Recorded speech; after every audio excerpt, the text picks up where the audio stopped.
গেলে নবীকে অনুসরণ করি আল্লাহ আল্লাহর হুকুম মানার জন্য। কারণ আল্লাহ তাআলাই নবীকে পাঠিয়েছেন কোরআন দিয়ে, এবং সেটা হলো আল্লাহর হুকুম। আর নবী দিয়ে যে কিভাবে ওই হুকুমটা পালন করতে হবে, কোরআনটাকে কিভাবে অনুসরণ করতে হবে। তো ঈমান, আল্লাহর হুকুম, নবীর সুন্নত, আর 4 নম্বর হলো ইখলাস। এই চারটে শর্ত, কমপক্ষে এই চারটে শর্ত আমাকে মানতে হবে।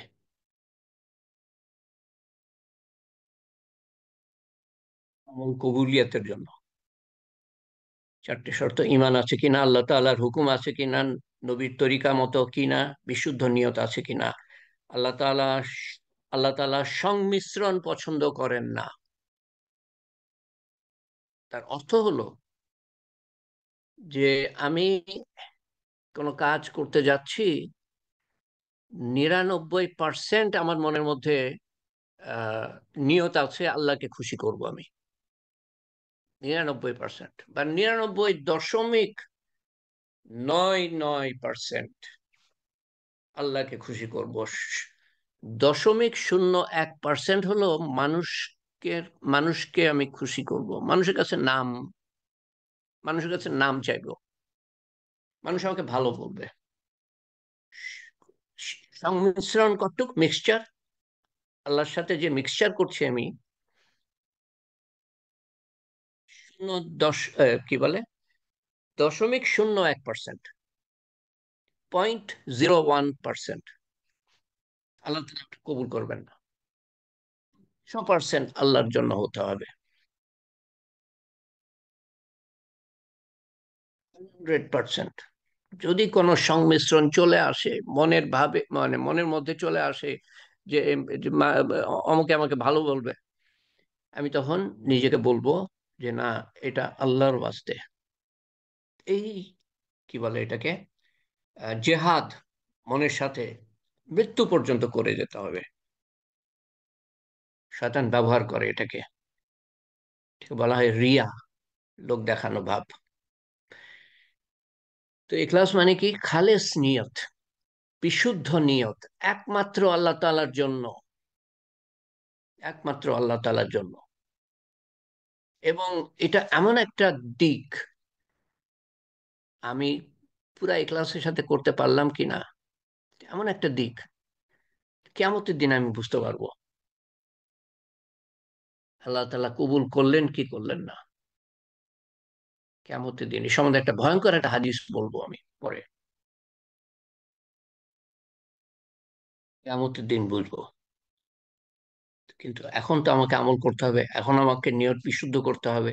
তো কিভাবে করব সেটার সম্বন্ধে আলোচনা করছি একটু পরে। 3 নম্বর পয়েন্ট: শয়তান যখন আমল থামাতে পারে না, তখন সে কি করে? বিভিন্ন ভাবে আমাদেরকে আহ এদিক ওদিক নিয়ে যায়।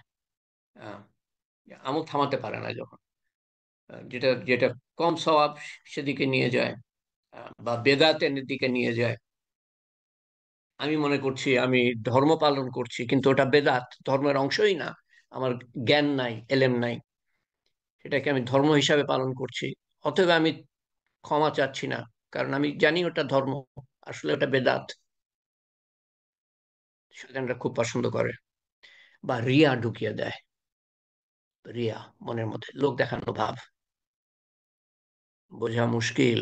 কালো রাতে কালো পাথরে কালো পোকা যেমন দেখা যায় না, সেরকম আমার মনের মধ্যে রিয়া আছে, আমি বুঝতে পারি না। অত্যন্ত সচেতন থাকতে হবে। সেজন্য আলেমরা বলেন, কোনো কাজ শুরু করার আগে নিয়ত যাচাই করি, কাজ করতে করতে নিয়ত যাচাই করি, কাজ শেষে, আমল শেষে নিয়ত যাচাই করি, যেটা কি কেবলমাত্র আল্লাহ তাআলার জন্য ছিল। যদি না, কোনো পর্যায়ে যদি দেখি যে না, আমার মধ্যে মিক্সচার আছে, সংমিশ্রণ, রিয়া, লোক দেখানো ভাব, আমি আল্লাহর কাছে মাফ চাই। নিজেকে বলি যে না, এটা আল্লাহর ওয়াস্তে, আল্লাহর কাছে চাই আমি, আল্লাহ তাআলা যেন বিশুদ্ধ নিয়ত আহ, করে দেন, বিশুদ্ধ নিয়ত অর্জন করার তৌফিক দান করেন। আল্লাহর কাছে চাই আমাকে, আপনাদের সবাইকে। আর নামাজ পড়ছি, ঘরের মধ্যে কেউ প্রবেশ করলো এবং আমার মনের মধ্যে শয়তান ঢুকে দিল, এই লোকটা তোমাকে ভালো বলবে তো, তোমাকে বলবে তুমি খুব ভালো মানুষ। তখনই বলি যে না, এটা আল্লাহর ওয়াস্তে। এবং এক আলেমের কাছে শুনেছি যে আল্লাহ তাআলা সওয়াব দ্বিগুণ দ্বিগুণ করে দিবেন যখন আমি নিজের সাথে এই জেহাদটা করব। 6 নম্বর কথা, প্রত্যেকটা জায়েজ কাজ কেবল আল্লাহকে খুশি করার জন্য করি। জায়েজ মানে কি, যেটা আল্লাহর হুকুম আছে, নবীর সুন্নত মতো হচ্ছে কিনা, তখন এটা জায়েজ কাজ হয়। সেই আমলই গ্রহণযোগ্য এবং অনেক শক্তি রাখে, যেটা আল্লাহর জন্য করা হয় এবং একমাত্র আল্লাহর জন্য করা হয়। কেবলমাত্র আল্লাহকে সন্তুষ্ট করার জন্য যদি না হয়ে থাকে, তাহলে কোনো মূল্য রাখে না। কিয়ামত দিন হবে কি, এই যে মাদার টেরেসা আর এই যত আহ, নামি দামি সমাজসেবক কিন্তু ইমান নাই, এদের আমলগুলা মূল্যহীন করে দিবেন আল্লাহ তাআলা। মূল্যহীন মানে কিরকম, যে আমল যখন দাঁড়িপাল্লায় রাখা হবে, কোনো ওজন থাকবে না। ইমান নাই। ইমান জিনিসটা এত শক্তিশালী, আল্লাহর হুকুম নবীর সুন্নত এত শক্তিশালী, ইখলাস এত শক্তিশালী, তোমরা ওজন রাখবে না তাদের আমল। আকরা হয়ে যাব। এ সম্বন্ধে কঠিন হাদিস আছে। সাদকা, নিয়তের গুরুত্ব বুঝাতে গিয়ে একটা হাদিস শুনেছিলাম আমি এক আলেমের কাছে, যে আল্লাহ তাআলা বলেন ফেরেশতাদের, হ্যাঁ, ফেরেশতারা জিজ্ঞেস করে আল্লাহ তাআলাকে যে ইয়া আল্লাহ, তুমি পাহাড়ের থেকে শক্তিশালী কিছু তৈরি করেছো? আপনাদের বলেছি কয়েকবার। আল্লাহ তাআলা বলেন হ্যাঁ, আহ, লোহা পাহাড়কে কাটতে পারে। লোহার থেকে শক্তিশালী কিছু সৃষ্টি করেছো? আল্লাহ তাআলা বলেন যে হ্যাঁ, আগুন লোহাকে গলিয়ে দিতে পারে। আগুনের থেকে শক্তিশালী কিছু সৃষ্টি করেছো? আল্লাহ তাআলা বলেন হ্যাঁ, পানি আগুন নিভিয়ে দিতে পারে। পানির থেকে শক্তিশালী কিছু সৃষ্টি করেছো? আল্লাহ তাআলা বলেন হ্যাঁ, বাতাস পানিকে উড়িয়ে নিতে পারে। বাতাসের থেকে শক্তিশালী কিছু সৃষ্টি করেছো? আল্লাহ তাআলা বলেন হ্যাঁ, গুপ্ত সদকা, গুপ্ত সদকা। ওই যে বলে বাম হাত জানবে না ডান হাত কি দিল। এই ক্লাস এত গুরুত্বপূর্ণ। সদকা প্রকাশ্যে হলে লোক দেখানো ভাব আসতে পারে, প্রকাশ্যে দেয়া যেতে পারে মানুষকে উদ্বুদ্ধ করার জন্য, কিন্তু সচেতন থাকতে হবে যে লোক দেখানো ভাব যেন এসে আমাকে পাকড়াও না করে। আর যেটা গুপ্ত, সেটা তো লোক দেখানো ভাব আসার কোনো সম্ভাবনাই নাই, কেউ দেখছেই না তো। আমাকে সচেতন থাকতে হবে যে আমি যেন মানুষকে বলে না বেড়াই। একটা খেজুর কেবলমাত্র আল্লাহ তাআলাকে খুশি করার জন্য দান করলে অহুদ পাহাড় পরিমাণ সওয়াব দিবেন আল্লাহ তাআলা। একটা খেজুর কেবলমাত্র আল্লাহ তাআলাকে খুশি করার জন্য দান করা হলো, অহুদ পাহাড় পরিমাণ সওয়াব দিয়ে দিবেন। আর অহুদ পাহাড় পরিমাণ যদি সোনা কেউ দান করে, ইখলাসের সাথে না, কেবলমাত্র আল্লাহ তাআলার জন্য না, পাকড়াও হয়ে যাবে।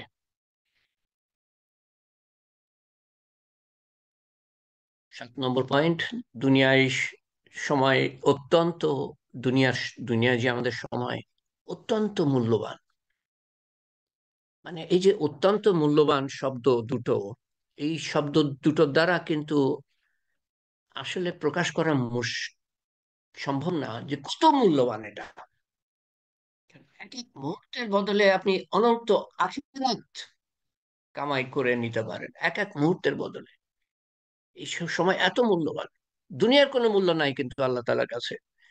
হাদিসে বলা আছে যে দুনিয়ার মূল্য যদি আল্লাহ তাআলার কাছে মাছির পর বরাবর হতো, মাছির পরের কি মূল্য আছে? আপনাকে যদি মাছির পর বিক্রি করা হয়, আপনি কিনবেন? মানে বিনা পয়সায় দিলেও তো আপনি মাছির পর নিবেন না। তো হাদিসে বলছে যে মাছির পর বরাবরও যদি এই দুনিয়ার মূল্য হতো আল্লাহ তাআলার কাছে, তো আল্লাহ তাআলা কাফের মুশরিককে এক মুঠ পানি পর্যন্ত খেতে দিতেন না। কোনো মূল্য নাই বলে আল্লাহ তাআলা তাদেরকে দেন, এবং বিনা হিসাবে দেন অনেক সময়, যারা আল্লাহকে স্বীকার করে না, আল্লাহর নবীকে স্বীকার করে না।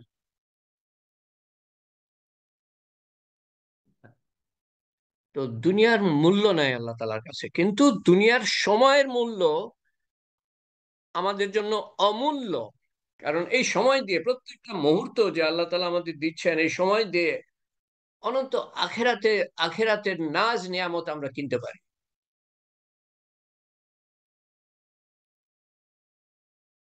দুনিয়ার সময় অত্যন্ত মূল্যবান আমলের বদলা আল্লাহর কাছ থেকে পাওয়ার জন্য। কেবলমাত্র, এবং খেয়াল রাখতে হবে যে কেবলমাত্র আল্লাহর সন্তুষ্টির জন্য করছি, একান্ত জরুরি, নাহলে কবুল হবে না। এবং এই আমল বলতে কি বোঝায়, এই কথাটা আবার আমি আপনাদের সামনে তুলে ধরছি সহজ সরল ভাবে। আমল যে আমরা করব, আমাদের উপর দায়িত্ব কি কি কি কি। দায়িত্ব এক হলো, খুব সহজভাবে বলতে গেলে, এক হলো আল্লাহ তাআলার প্রতি দায়িত্ব, দ্বিতীয়ত হলো বান্দার প্রতি দায়িত্ব, এবং তৃতীয়টা আমি আসলে লিখি নাই, আমার হঠাৎ মনে পড়লো, তৃতীয়টা হলো নিজের প্রতি দায়িত্ব। নিজের প্রতিও দায়িত্ব আছে, এবং আল্লাহর হুকুম মতো, নবীর পদ্ধতি মতো করা জরুরি। 5 নম্বর পয়েন্ট। আচ্ছা, তো এখানে এই ভবিষ্যৎ মানে সামনের দিকে যে হাদিসগুলো পাবেন, তার কিছু নমুনা আপনাদের সামনে তুলে ধরছি আমি। একটা হাদিসে পাবেন যে দজ্জালের থেকে ভয়ানক হলো লোক দেখানো নামাজ। দজ্জাল এমন ভয়ানক যে প্রত্যেকটা নবী, হাদিসে বলা হয় প্রত্যেকটা নবী দজ্জালের ফিতনার থেকে রেহাই পাওয়ার জন্য দোয়া করে গিয়েছেন, যদিও তারা জানতেন যে তাদের সময় দজ্জাল আসবে না। জানার কথা, আমি সেভাবে বলছি, তাদের জানার কথা যে দজ্জাল তাদের সময় আসবে না, শেষ জামানায় আসবে, শেষ নবীর পরে কোনো এক সময় আসবে। তারপরেও তারা কিন্তু দজ্জালের ফিতনা থেকে হেফাজতের দোয়া করে যেতেন। তাহলে কত বড় ফিতনা হবে, এবং এই সম্বন্ধে আমি আলোচনা করেছি। রাসূলুল্লাহ সাল্লাল্লাহু আলাইহি ওয়াসাল্লামের ভবিষ্যৎবাণী সম্বন্ধে বলতে গিয়ে এই দজ্জালের ফিতনা সম্বন্ধে আলোচনা করেছি। তো দজ্জালের ফিতনা থেকে ভয়ানক হলো লোক দেখানো নামাজ। এরকম একটা হাদিস পাবেন। দোজখের ভয়ানক এক উপত্যকা, বানান ভুল আছে, উপত্যকা হবে, এক উপত্যকা বা মাঠ আছে বিরাট। দোজখের থেকে ভয়ানক মাঠটা কিরকম ভয়ানক, যে দোজখ নিজে দিনে 100 বার পানা চায় সেই সেই জায়গা থেকে। এত ভয়ানক সেই জায়গা। দোজখ মানে হলো যে আগুন, মানে হলো যে দুনিয়ার থেকে 70 গুণ বেশি তাপ। এটা হলো দোজখের একটা পরিমাপ। সেই দোজখ দিনে 100 বার পানা চায় এই উপত্যকার থেকে বা মাঠের থেকে। জুব্বুল হাসান, জুব্বুল হাসান এটা নাম। রাসূলুল্লাহ সাল্লাল্লাহু আলাইহি সাল্লাম আহ, আহ, বলেন যে তোমরা, হ্যাঁ, সাহাবারা জিজ্ঞেস করেন যে কারা যাবে সেই সেই উপত্যকায়, কাদেরকে নিক্ষেপ করা হবে। তো উনি বলেন যে যে যে আহ, মানুষকে দেখানোর জন্য যারা তেলাওয়াতকারী, মানে যেসব তেলাওয়াতকারী মানুষকে দেখানোর জন্য আমল করে, তারা যাবে সেই জায়গায়। যেসব তেলাওয়াতকারী মানুষকে দেখানোর জন্য আমল করে। আরেকটা হাদিস পাবেন এরকম, আহ, আরেকটা হাদিস কোথায় গেল? আহ, না, এই দুটোই ছিল। দুটেই আমি এখানে ইয়ে করেছি, 3 নম্বর নাই। আচ্ছা, 10 নম্বর পয়েন্ট হলো ব্যক্তিগত কাজ, খাওয়া, গোসল করা, ঘুমানো,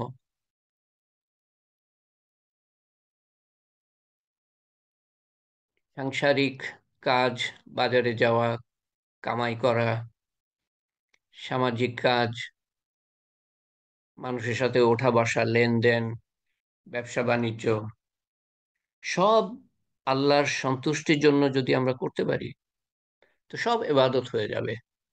ইসলামে আসলে দিন এবং দুনিয়ার কোনো তফাৎ নাই।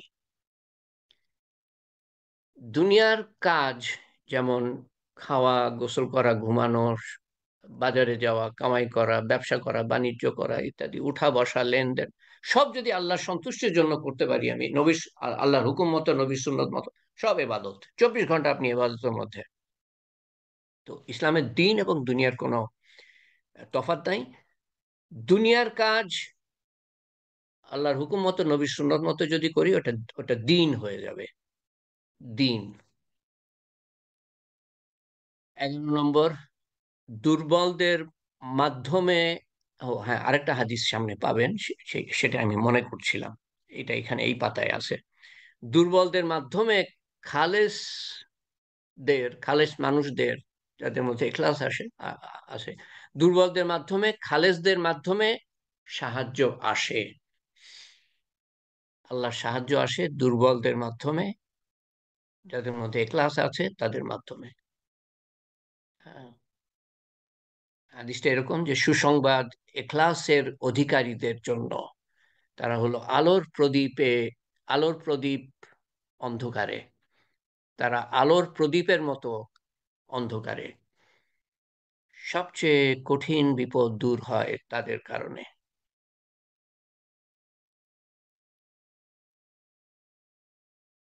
আচ্ছা, কিছু আয়াত কোরআন শরীফে কিছু আয়াত, সূরা বাকারা থেকে, এই আয়াতের কাছাকাছি অর্থ, একটা আয়াতের কাছাকাছি অর্থ, আয়াত নাম্বারটা আমি লিখি নাই।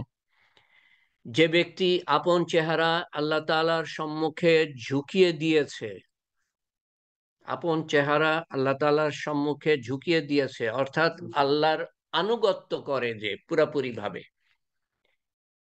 আল্লাহর আনুগত্য করে, আল্লাহর হুকুম মানে, এবং সে মুখলেস ও বটে, তার মানে তার মধ্যে এখলাস আছে।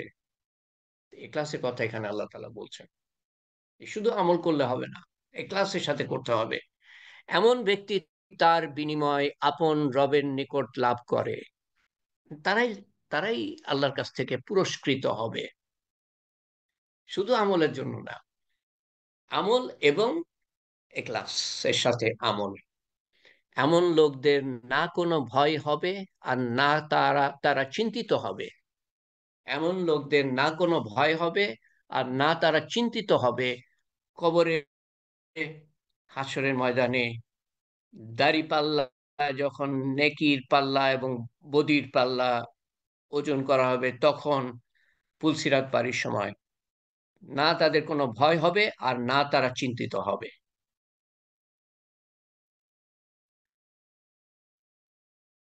ইমান, আমল, এখলাস। আয়াত, এটা কোথায় গেল, এটা কোন সূরা থেকে, সেটাই তো আমি এখানে লিখি নাই। যে ব্যক্তি দুনিয়াতে নিজ আমলের বদলা চাইবে, কোরআন শরীফের একটা আয়াতের বাংলা তর্জমা কাছাকাছি, যে ব্যক্তি দুনিয়াতে নিজ আমলের বদলা চাইবে, তাকে দুনিয়াতেই দিয়ে দিব, আর আখেরাতে তার জন্য কোনো অংশ থাকবে না। আমল করছেন তো, আহ, হ্যাঁ, কিছুটা আল্লাহর জন্য, কিছুটা মানুষকে দেখানোর জন্য, মানুষের কাছে নাম ধাম কুড়ানোর জন্য। তো কিয়ামতের দিন, আজকের অ্যানাউন্সমেন্ট যদি পড়ে থাকেন, সেখানে দেখবেন এই হাদিসটা আছে, যে কিয়ামতের দিন একটা ঘোষণা হবে, যে যারা আল্লাহর সাথে কাউকে শরিক করেছিল দুনিয়াতে তাদের আমলের মধ্যে, বা আল্লাহ ছাড়া কারো জন্য আমল করেছিল, তারা যেন তার এই, যাকে শরিক করেছে তার কাছ থেকে আজকে বদলা নিয়ে নেয়। কিয়ামতের দিন এই ঘোষণা দেয়া হবে। কেউ যদি আমল করে থাকে, আল্লাহ আছেন কিন্তু আল্লাহর সাথে শরিকও আছে, বা আল্লাহ নাই একদম, অন্য কারোর জন্য আমল করেছে, তারা যেন অন্য যার জন্য আমল করে থেকে থেকে থাকে তার কাছ থেকে বদলা নিয়ে নেয়। আল্লাহর কাছ থেকে কোনো বদলা সে আশা করতে পারবে না কিয়ামতের দিন। দেখেন প্রত্যেকটা অ্যানাউন্সমেন্ট এই যে এমতাজ আহমেদ তৈরি করে আপনাদের জন্য করে, কিন্তু অ্যানাউন্সমেন্ট একটা হাদিস সে সে কষ্ট করে যোগ করে, সেখানেও এলেম শিক্ষা। আজকে আমি ওইটা পোস্ট করতে গিয়ে পড়ে দেখি যে এই এখলাসের সাথে সে জুড়ে দিয়েছে সেই হাদিসটা। যে ব্যক্তি আখেরাতে বদলা চাইবে আমি তাকে আখেরাতে সওয়াব দান করব। আখেরাতে মানে আখেরাতে বদলা চাইবে তার মানে হলো যে আল্লাহর ওয়াস্তে যে করবে, এখানে কিন্তু এখলাসের কথা বলা হচ্ছে, যে আল্লাহর ওয়াস্তে করবে আমি তাকে আখেরাতে সওয়াব দান করব এবং দুনিয়াতেও দিব। না, দুনিয়াতে যারা আপনারা আল্লাহর ওয়াস্তে করছেন দুনিয়াতে পাচ্ছেন না, খাবার দাবার, নিঃশ্বাস, আলো বাতাস, হ্যাঁ, কাপড় চোপড়, ঘর বাড়ি, তো দুনিয়াতে দিচ্ছেন তো আল্লাহ তালা। অতি শীঘ্রই শুকরগুজারদেরকে বদলা দিব, আমি অতি শীঘ্রই শুকরগুজারদেরকে বদলা দিব। তার মানে এটা একটা অর্থ হতে পারে যে অতি শীঘ্রই এই জীবন শেষ হবে, এই দুনিয়া শেষ হবে, আখেরাত শুরু হবে। আমরা মনে করছি কবে হবে, দেখবেন যে দেখতে দেখতে সেই সময় সব পার হয়ে গিয়েছে।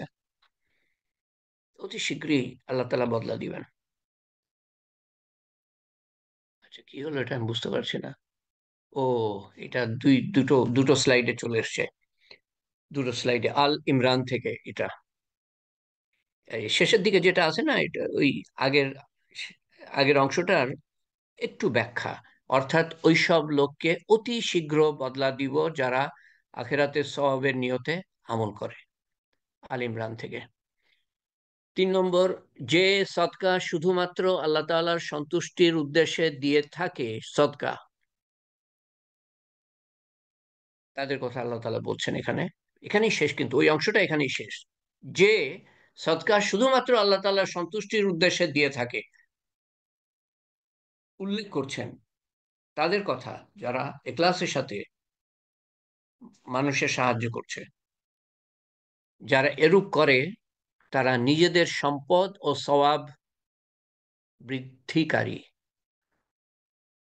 এখানে যে যে জিনিসটা বলা হচ্ছে সেখানে এখলাসের কথা তো বলা হচ্ছে, কারণ এখানে বলা হচ্ছে শুধুমাত্র আল্লাহ তাআলার সন্তুষ্টির কথা বলা হচ্ছে। সৎকার জায়গায় আপনি যে কোনো আমল এখানে বসাতে পারেন, কিন্তু সৎকার কথা এখানে বলার অর্থ হলো যে পরের আয়াতের পরের অংশটা, যে সৎকার করলে পরে সম্পদ বাড়বে।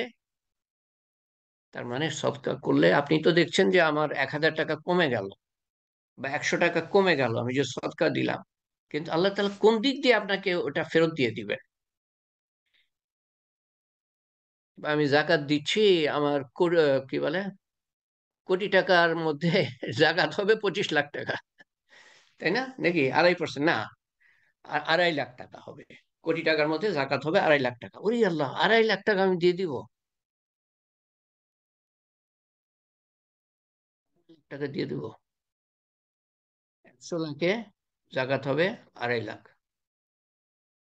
আপনি দেখছেন বা কোনো ব্যক্তি দেখছে যে আমার 2.5 লাখ টাকা কমে গেল,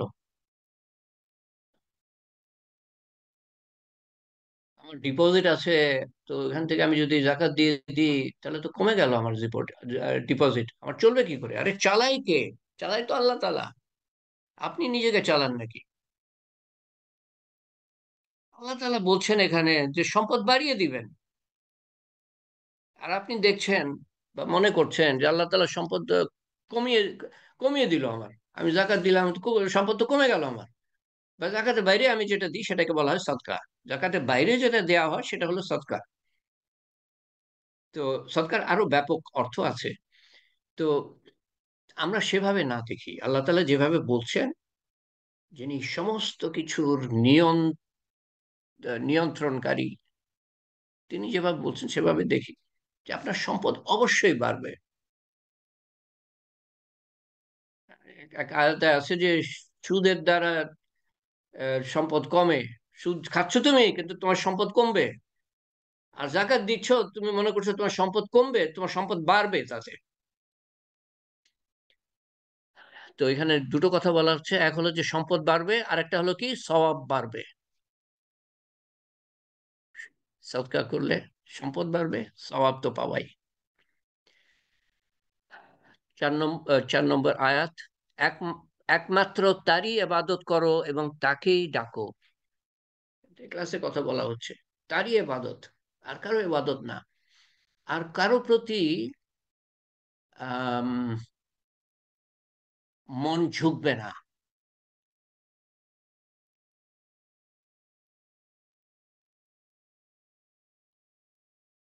একমাত্র তারই ইবাদত করো এবং তাকেই ডাকো। তাকেই ডাকো, প্রয়োজনের সময় তাকেই ডাকো।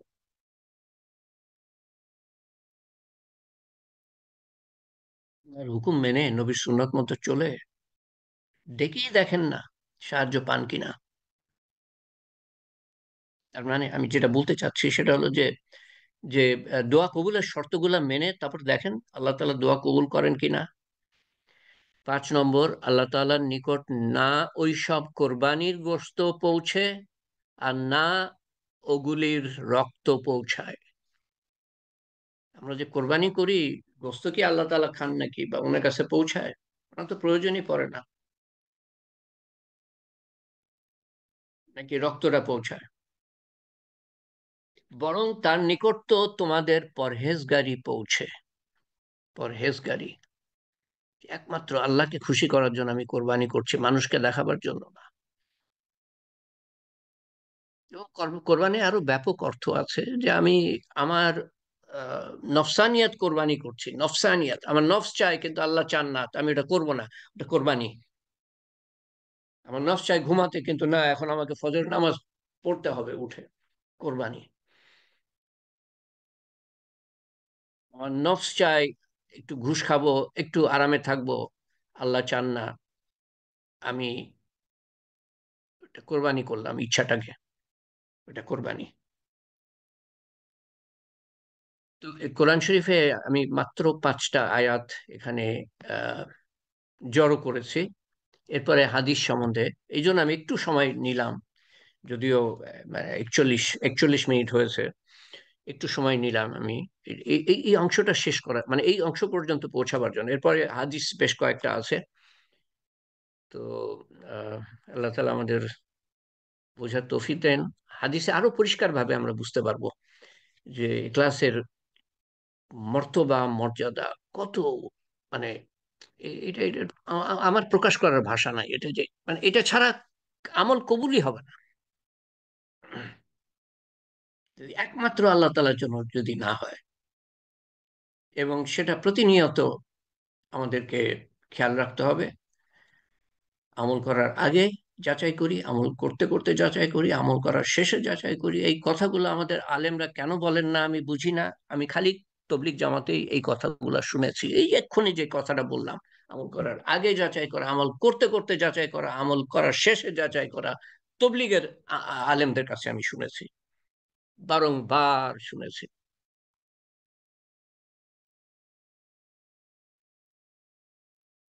শুধু আমল করলেই হলো না। আল্লাহ তাআলা তৌফিক দেন। আমি নাম নিচ্ছি না, কারোর নাম নিচ্ছে না। দেখি এখানে মেসেজ তো অনেক দেখছি। না, এটা আগের মিটিং এর মেসেজ। আম্মা নুরুন নাহার খাতুন, নাইমুর রহমান সাহেব বলছেন, আম্মা নুরুন নাহার খাতুন ও খালা আমেনা বেগম চৌধুরী সুস্থতার জন্য দোয়া করবেন। সঠিক সময়ে, আচ্ছা। ইয়ে আহ, আমি নাম না নিলে, আমি তো বলেছি আপনাদেরকে যে আপনি আসেন, আপনার অন্তরে কি আছে আমি সেভাবে দোয়া করব। আপনার অন্তরে কি আছে সেটা তো আল্লাহ তালাই জানেন। সেটা বড় জিনিস।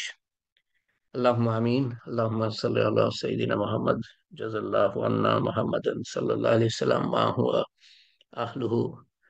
আল্লাহুম্মা আনতা রাব্বি লা ইলাহা ইল্লা আনতা।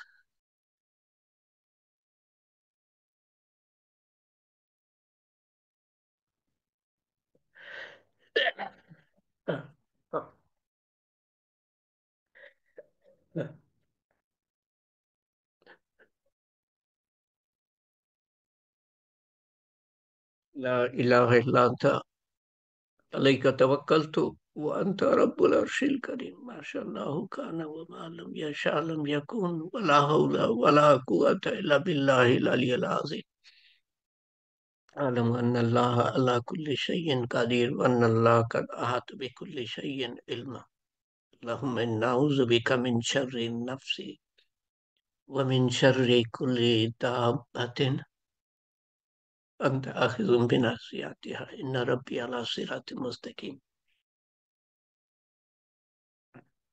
ربنا آتنا في الدنيا حسنة وفي الآخرة حسنة وقنا عذاب النار وقنا عذاب الموت وقنا عذاب القبر وقنا عذاب الحشر وقنا عذاب الميزان وقنا عذاب الصراط وقنا عذاب المسيح الدجال يا أرحم الراحمين لا إله إلا أنت سبحانك إنا كنا من الظالمين وإلهكم إله واحد لا إله إلا هو الرحمن الرحيم يا فاطر السماوات والأرض أنت ولي في الدنيا والآخرة হে পাক পরবর্তীগার আমাদের আমাদের প্রতি অশেষ মেহেরবান হয়েছো তুমি আল্লাহ।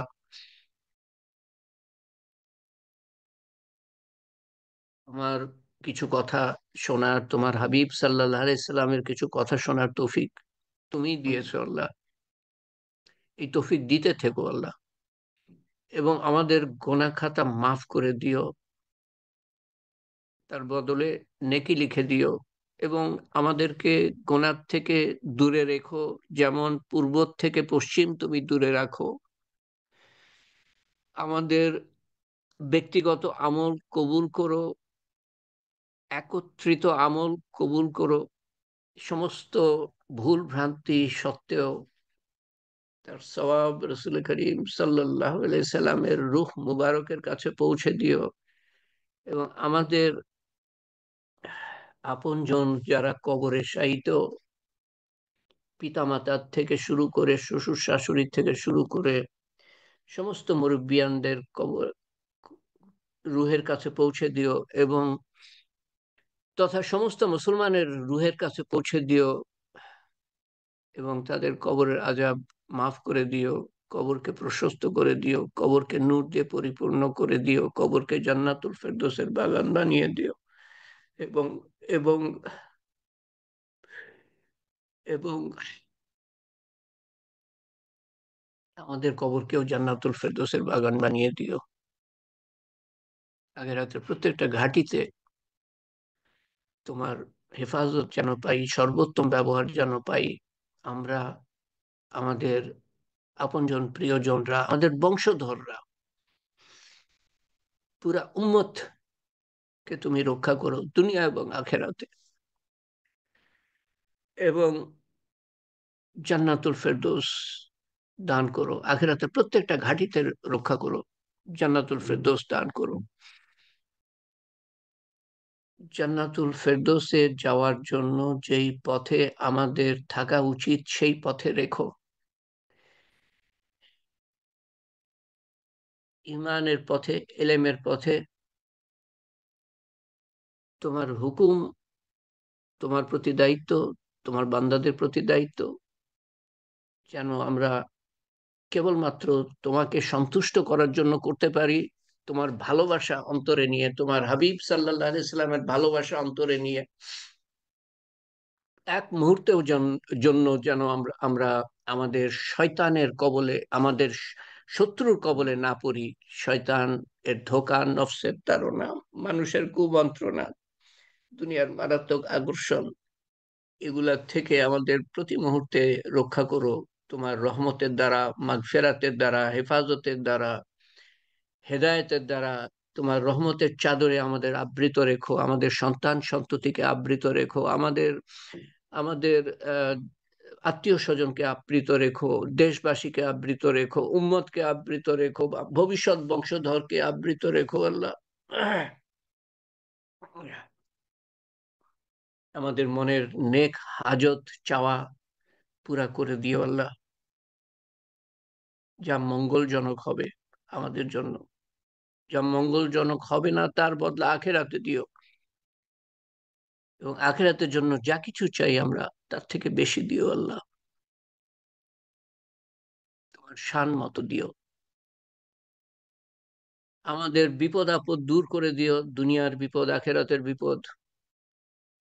অসুস্থতা দূর করে দিও, শারীরিক, মানসিক, রুহানি অসুখ। মনের এলেম তোমার কাছে আল্লাহ, তুমি সর্বজান্তা।